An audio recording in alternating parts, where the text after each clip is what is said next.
Because of what Jesus has done, all of us as believers in Him share in His priestly ministry to one another.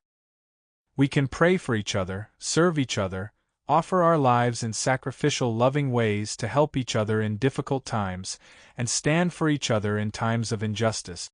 What a joyful truth to meditate upon and consider as you continue your study of Hebrews. The praise of our lips can also be a priestly gift we offer to the Lord. Have you praised Him today? A priest stands between our sinful self and a righteous, gracious God.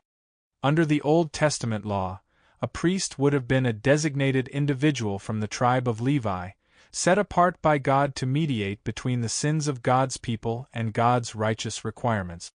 Today in Jesus, you have a high priest who is fully qualified to represent you in every possible need before God.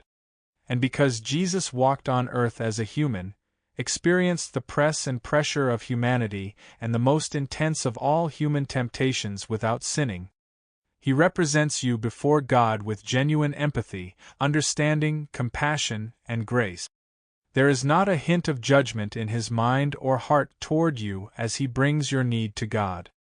While Jesus was on earth, He showed compassion for people in their needs, especially those who felt the shame of rejection and the sting of prejudice toward their origin or social status. These injustices broke Jesus' heart to the point that He called on His Father with tears. In this way, Jesus served in His priestly role while on earth by advocating for the deepest human needs imaginable, the deepest of which was the condemning impact of sin. Jesus understands your deepest concerns, too, because He is human. He weeps when people are hurting, He grieves when you experience great loss, and He enters our human sorrows that flow from the injustice and evil that run rampant in our world.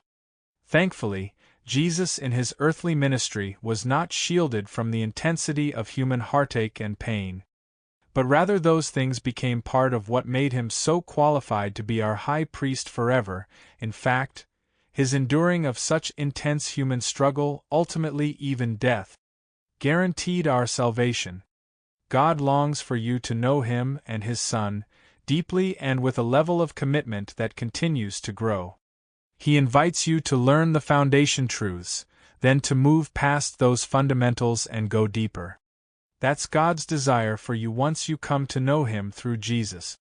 God wants you to mature in faith and in the knowledge of His Word to such an extent that you become unusually skillful in navigating life's inevitable challenges.